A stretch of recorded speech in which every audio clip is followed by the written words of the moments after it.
2024 was the first year that I actually paid my rent from screenwriting, which, according to the British taxman at least, means I'm now a professional. But this wasn't quite my plan, so how did I get here? And what does here even mean? Well, let me tell you how it happened in a story of 5 acts.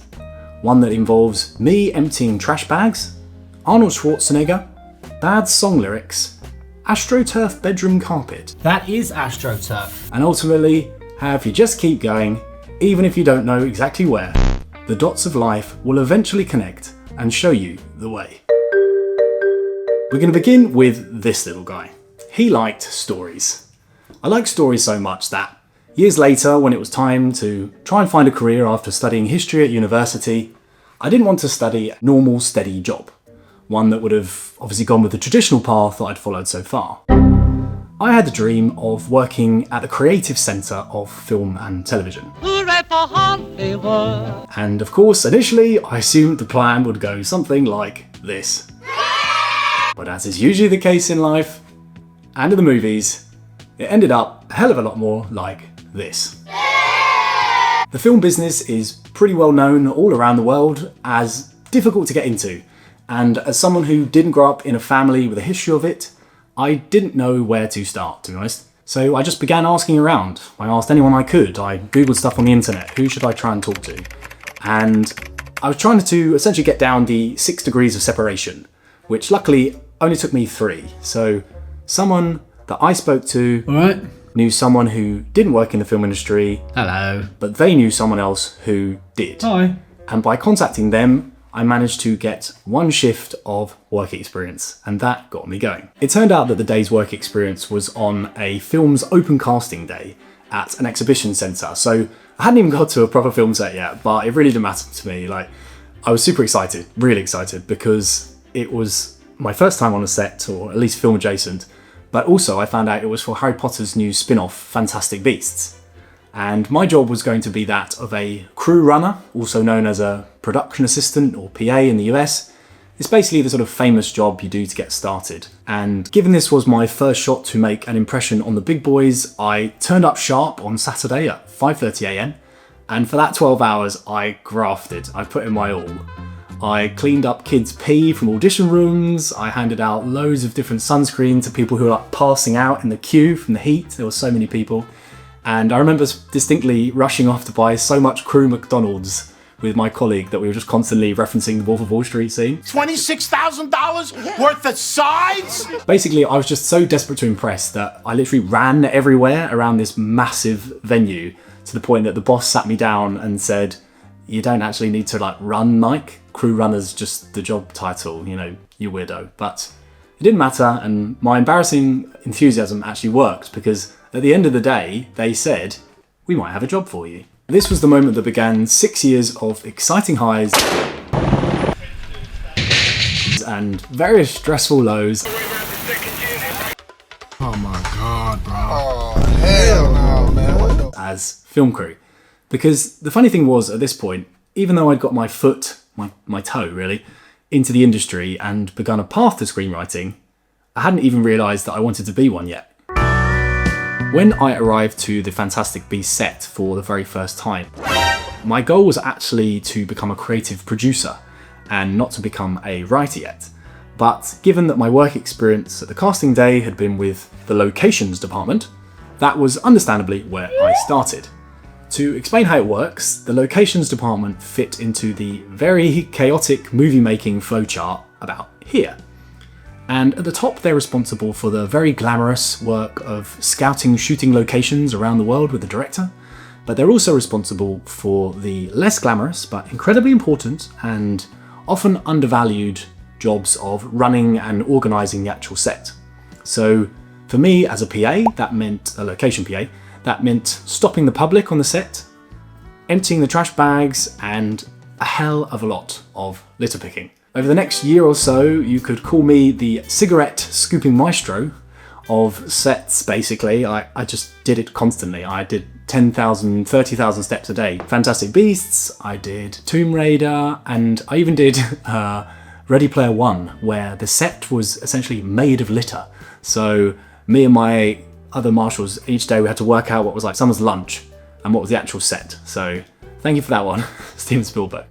But though it wasn't the creative centre that I was aiming for and wanted to be in, being in that location PA role, it was the perfect way into the business, really, looking back. Getting into a difficult industry, you can't just go up to the top. Like, you take whatever job comes to you in whatever form, because it's much easier to change the direction you're going in once you're already inside. So that's why I like to say get in and then get going, because even if it doesn't feel like progress, it's another dot on the way and you might not be able to see the trend yet. For me personally, that meant even though I've just been offered my first ever promotion ever, I made a different move and I joined the art department, which, given that they were based in the main central office by all the creative bigwigs, I essentially thought that's closer to my goal and where I got my job and I had to start again at the bottom of the department tree. So in my new job as an art department runner, I was indeed closer to the creative centre, and this was the first time I ever got to know personally directors, DOPs, that's cinematographer, and producers.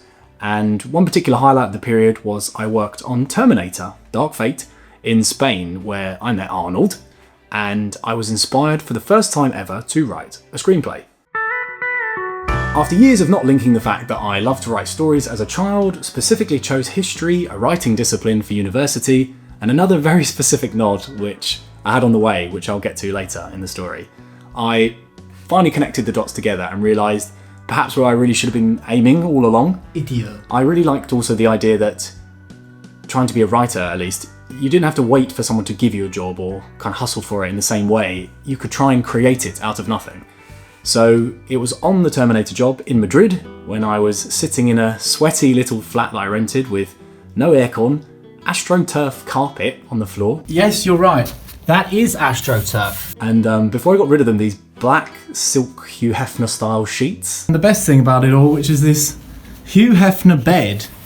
That I finally had my first ever go at writing a script. I'd never been to film school, so I learned pretty much whatever I could from YouTube, and I just used the old write what you know advice that everyone always tells you, and it helped me write this comedy, black comedy, about the craziness of movie sets, which obviously I was living out every single day, and I could draw from. So in my nights and weekends, I remember working on it a lot, sweating in the Spanish summer with no aircon.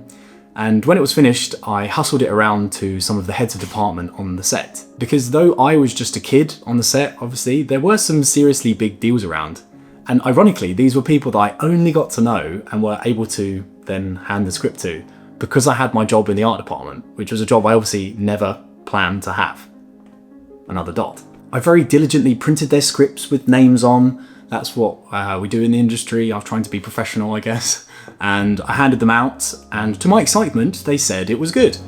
And they all said I should definitely keep going. This was a interesting lesson looking back and thinking about this video, because hustling like that is not necessarily the thing that you're meant to do on a set, particularly not as a British person. No. But my naivety allowed me to do it when I don't think I would have done later down the line, so sometimes not knowing the rules can really be a good thing. And obviously, given the feedback I got, I was totally over the moon.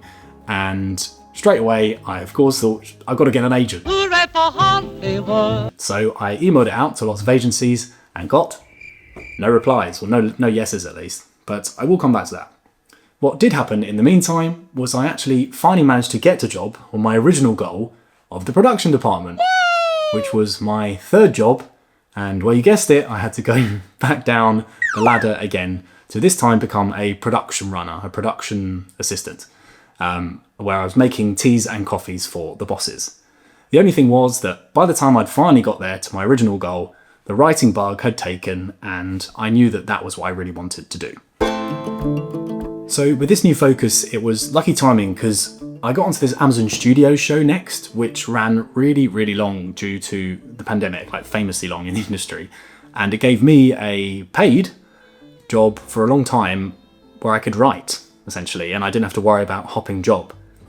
Specifically, I had time to work on this student project that I was approached for only because they wanted to make a show like my first script that I'd done before. Ultimately, I had a pretty awful time writing it because I was juggling the job and the writing. I had night shoots where I remember writing this script and I did 11 drafts in the end. But ultimately it did go well. So when the job finished, I built up some confidence now, and I'd had enough from the industry people before that I should try and give writing more of a try. And given that the way it works is that freelance crew often take time off between jobs because you don't really have any holiday when you're on the job. And I'd been on this Amazon show for so long, I was just to say 3 birthdays, I decided to take the leap. And I used everything that I had learned so far to pour into a feature film script. And I became a bit of a nervous wreck at this point because obviously I was jumping straight into the abyss, and yeah, my friends were all starting to get other jobs and things, but I continued, I trucked on, and I finished this black comedy again, which I would describe as Little Miss Sunshine Goes to Ireland, if I were to elevator pitch it. And once finished, I again emailed it out to many agents, etc. And it so happened that, I mean, obviously I got a load of rejections, but it so happened that this time, one person who was just an assistant before, when he read the first script, he was now actually a proper agent at a great company here in the UK. I'm vengeance. And this time round, he said that he was happy to take me on as a writer, which was awesome. And there's a lesson in that too. I mean, it's a long old game. Together, we sold the script option in TV show form, because that was the market at the time really, to a production company. And I got my first ever payment for screenwriting, which was very exciting and very validating after all of this higgledy-piggledy around. I've just had my first ever script. It's going to be on a slate for a production company. Come on! But I took it as a sign, obviously, I shouldn't rush straight back to film crew. But the TV idea was the only thing that I got paid for at first, and meant I was now a largely unpaid screenwriter. I had a problem to fix, so how can I support the writing dream with a job that gave me more time than working crew, because it takes over your life, you know? So I did the obvious thing, and I became an online singer-songwriter for hire. When I mentioned earlier that I'd had another very specific previous nod that I should be a writer in my life, I didn't mention it at the time, but I was actually a pretty decent singer-songwriter in my teens and my youth. And it shows, I guess, how non-linear life can be, that these skills and whatever you pick up along the way can come back around, and ultimately, if you just keep going long enough, sometimes it becomes relevant again. And this one became relevant then. So in this period, while I screenwrote on the side, I spent my days fulfilling wonderfully strange gigs, including writing for a sweet yet naive non-native English speaker, and he believed his lyrics to the song Naked as an Apple would be a global smash. And I specifically remember writing another for a jilted woman who got cheated on while travelling in a bunk bed shared dorm room called Bitches and Bunks.